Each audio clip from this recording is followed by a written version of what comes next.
Corporate Secretary General Francis Atwoli is still with me in studio. What do you make of NASA's allegation that there's deafening silence from the Jubilee Party? Should they have said something by now? Actually, yes, because this is a Kenyan of a very credible position. Either the president from wherever he is, he would have sent some condolences, or his deputy equally would have said something, or the Attorney General, or anybody from the government, they would have said something about it. This is a Kenyan, and a Kenyan of very high repute in an area in the world of digital. And they would have not just kept quiet on that note. They would have said something. It doesn't matter because I have known President Uhuru to be a very sympathetic person on any issue. Somebody who is in problems, somebody who cannot be able to pay school fees, somebody who cannot be able to pay for his hospital bills and so on. He has been doing that. But this is a senior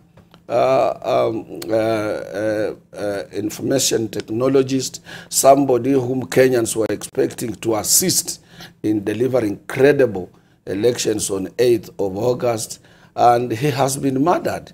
From wherever any of them would have been, he would have sent a message of condolences and associate and sympathize with the family as a head of state, and promise that everything will be done possible to make sure that those who are involved are brought to book. Doesn't that then make it a political situation, because aren't we losing the plot by making this act a political issue? It is not a political issue, but to sympathize with somebody who is in trouble. Yeah. Imagine, say, you have heard that the mother is in the hospital.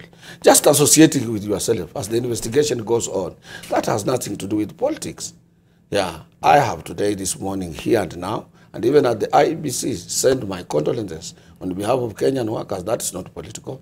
Is you put it in your own situation, losing such a brother, son, or a person you know very well, or a friend, or a colleague. Yeah. And this is a Kenyan. He has been a taxpayer to this government. He has been a contributor to the president's salary. This is not, he was a properly trained Kenyan, and this is a very notable young person who was in a key position to deliver. So it is not just politics all the time. Nobody would have even associated with, and people would have sympathized. They would have said, oh, President, even the family would feel it, would say, they would have that hope.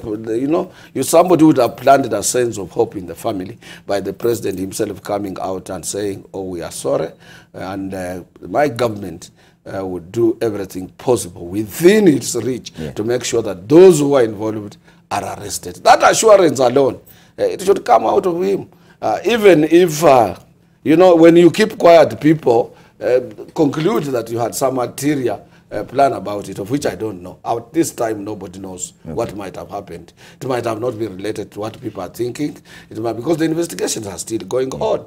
But to associate yourself with the bereaved, this is not a normal situation. This is a case where somebody's life has been terminated, not willingly or not through natural causes. So I think, to me, on that score, I'm not saying because I happen to come from a NASA area in Western Kenya, but I'm speaking as a Kenyan. I'm speaking as an elder, and I'm speaking as a parent of professionals. As I introduced myself, I have professionals around me. If I lost one in such a manner, I expect the president to console me. I expect the deputy president to console me.